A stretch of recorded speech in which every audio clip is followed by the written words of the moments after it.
ओम नमः सिद्धिभ्यः। नमो अरिहन्ताणं नमो सिद्धाणं नमो आयर्याणं नमो वज्रायाणं नमो लोय सव्वसाहूणम् मङ्गलं भगवान् वीरो मङ्गलं गौतमो गणी मङ्गलं कुन्दकुन्दार्यो जैनधर्मो सुमङ्गलं सर्वमङ्गल्यमङ्गल्यं सर्वकल्याणकारकं प्रदानं सर्वधर्माणां जैनं जयतु शासनम् जैनं जयतु शासनम्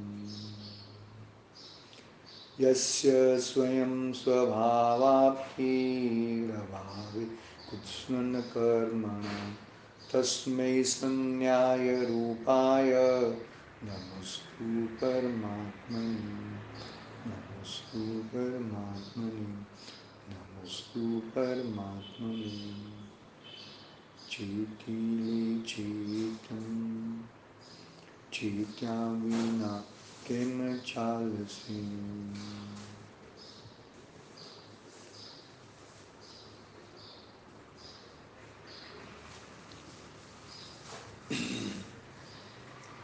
आचार्य पूज्यपाद स्वामी समर्थाचार्य देव का एक महान ग्रंथ इष्टोपदेश सामने विराजमान है।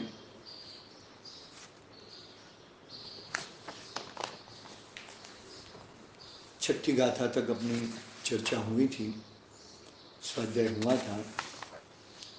सातवीं गाथा में कल प्रवेश किया था।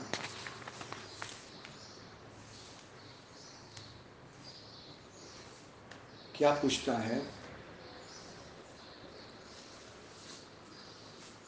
कि यदि वह सुख और दुख वस्तुतः वासना मात्र हो, वह यानी कि संसार के सुख और दुख वस्तुतः वासना मात्र हो, तो वह वासना मात्र है ऐसा ज्ञात क्यों नहीं होता? क्यों ज्ञात नहीं होता? अर्थात लोगों को वह संवेदन में क्यों नहीं आता? संसार दुखमयी है। संसार महा दुख सागर के दुखमय सुख की आभासों में मुझको न मिला सुख क्षण भर भी कंचन कामिनी प्रसादों में। आए ना जयमाला में संसार भावना में क्या कहते हैं कि संसार के सुख दुख दुख मात्र ही है। तो संसार के दुख उसको ज्ञात क्यों नहीं होते? उसको समझ में क्यों नहीं आता? कुत्ते की दुम की तरह क्यों टेढ़े की टेढ़ी रहती है? कुत्ते की दुम हम जमीन में सीधी की सीधी डाल दो तो भी वो टेढ़ी की टेढ़ी हो जाएगी। क्यों इतना सब कुछ होने के बावजूद भी ये उसको दिखता है, फिर भी उसको संवेदन में क्यों नहीं आता? उसको क्यों मालूम नहीं पड़ता? तो आचार्य देव ने एकमात्र जवाब में आंसर दिया कि वो मोह भाव में जुड़ जाता है। क्या कहते हैं? मोहन संभूतम। मोह भाव में जुड़ जाता है। बहुत बड़ी गंभीर बात है। समयसार ग्रंथाधिराज में चौथी गाथा में कहा कि मोह ने एक चक्री शासन इसके ऊपर किया है, जीव के ऊपर एक चक्री शासन। कभी मोह ने जीव को जीतने नहीं दिया,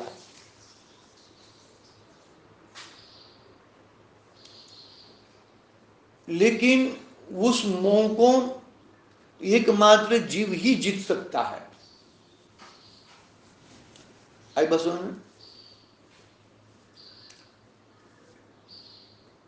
रावण लौकिक में है ना, लौकिक में रावण बहुत ताकत वाला था, मोह कर्म बहुत ताकत वाला है। तो उस रावण के ऊपर विजय लक्ष्मण ने प्राप्त किया ना, लौकिक में राम ने प्राप्त किया। विजय तो रामचंद्र जी का है ना, रामचंद्र जी हैं बड़े भाई। भले लक्ष्मण के हाथों से मौत हुई हो, लेकिन विजय किसका हुआ? रामचंद्र जी का विजय हुआ।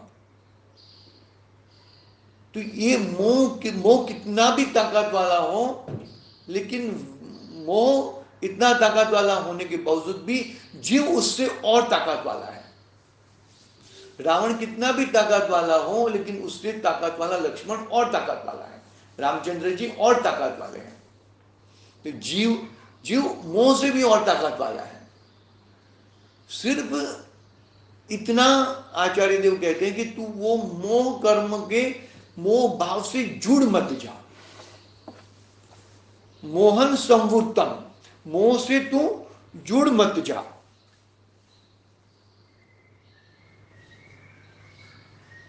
आई बस में देखो, पढ़ते हैं गाथा पढ़ते हैं, प्रश्न समझ में आया कि नहीं आया? छठी गाथा में ये बताया, शिष्य का प्रश्न था कि मुझे यदि स्वर्ग में सुख मिल जाता है तो मैं मोक्ष का पुरुषार्थ क्यों करूं? मैं स्वर्ग में ही रह जाऊं ना।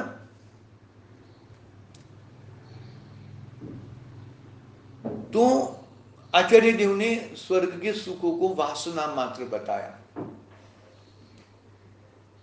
5 इंद्रिय के विषयों के समान बताया, पानी के परपोटे के समान बताया, क्षण भंगुर बताया, पतंगिया आग में जाकर जलता है ऐसा बताया, हाथी खड्डे में गिर जाता है ऐसा बताया। वासना मात्र दुख का कारण है। तो शिष्य का और प्रश्न हुआ, प्रश्न समझ में आया ना, उसके लिए मैं रिवीजन लिया थोड़ा, कि ये व्यवासना उसको मालूम है,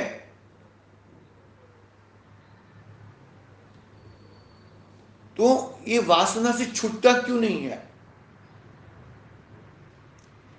ये वासना है ऐसा उसको संवेदन में क्यों नहीं आता? इससे मुझे दुख होता है ऐसा संवेदन में क्यों नहीं आता? इसके रूप में, इसके उत्तर के रूप में गाथा 7 का अवतरण हुआ। पढ़ते हैं गाथा। मोहेन संभूतं ज्ञानं स्वभावं लभते नहीं, मत्तः पुमान पदार्थनां यथा मदन को द्रवे। जरा राग नहीं बैठा, ठीक है। मोह कर्म के उदय से वस्तु स्वभावन पात, मदकारी को दो बखे उल्टा जगत लखात। उल्टा लिखता है, जगत को उल्टी दृष्टि से देखता है, मोह के कारण, मोह भाव में जुड़ने के कारण।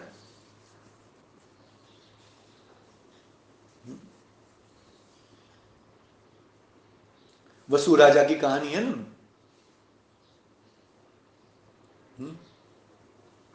क्या है कि अज माने कि अनाज होता है, और अज माने गौट बकरा भी होता है।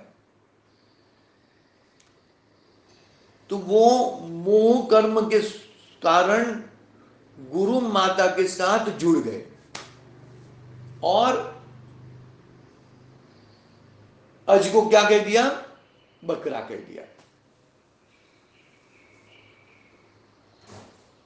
कितना तत् शुली फूटी सिंहासन थई, सॉरी, तत्काल नरक में चले जाते हैं। सुली फूटी सिंहासन थई, ये वो अलग है। समझ में? तो ये मोह के कारण, ये जीव मोह के कारण फंसा हुआ है, फंस जाता है। मतलब मोह भाव है, लेकिन मोह भाव में जुड़ना नहीं है तुझे, तुझे तेरा भगवान आत्मा में जुड़ना है। बस इतना कहना चाहते हैं आचार्य। देखो देखो पढ़ते हैं, गुजराती अनुवाद पढ़ लेते हैं पहले। मोहे आवृत ज्ञान जे पामे नहीं निज रूप, को द्रवथी चे मत जन छाणे न वस्तु स्वरूप। क्या कहते हैं? अनुवाद पढ़ते हैं। जैसे मद उत्पन्न करने वाले कोदवों से,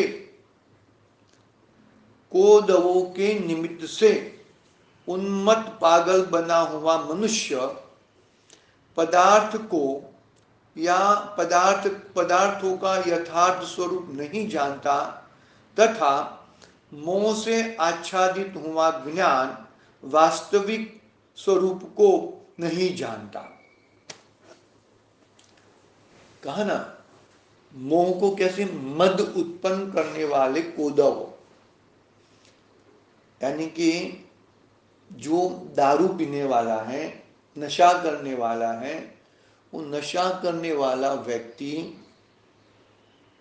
माँ को माँ कहे, कल कहा था ना, माँ को माँ कहे और पत्नी को पत्नी कहे, तो भी उसका ज्ञान सही ज्ञान नहीं है। वो मोह से आच्छादित हो गया, वो नशा से कोदव हो चुका है।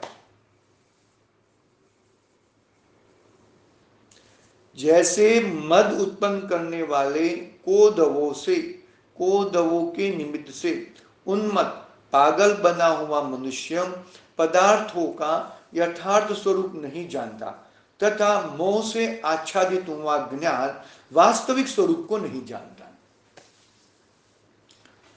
मोह में जुड़ जाता है, मोह भाव में जुड़ जाता है, उसे दिखता नहीं है।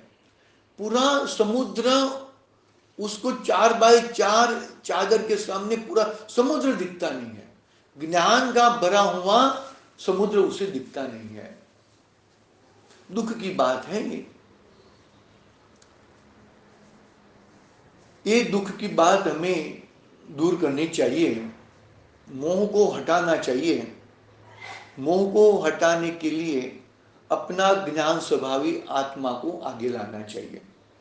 मोह को हटाने के लिए मोह में कुछ नहीं करना है, मोह को हटाने के लिए अपना ज्ञान स्वभावी, ज्ञाता दृष्टा स्वभावी आत्मा को आगे लाना है।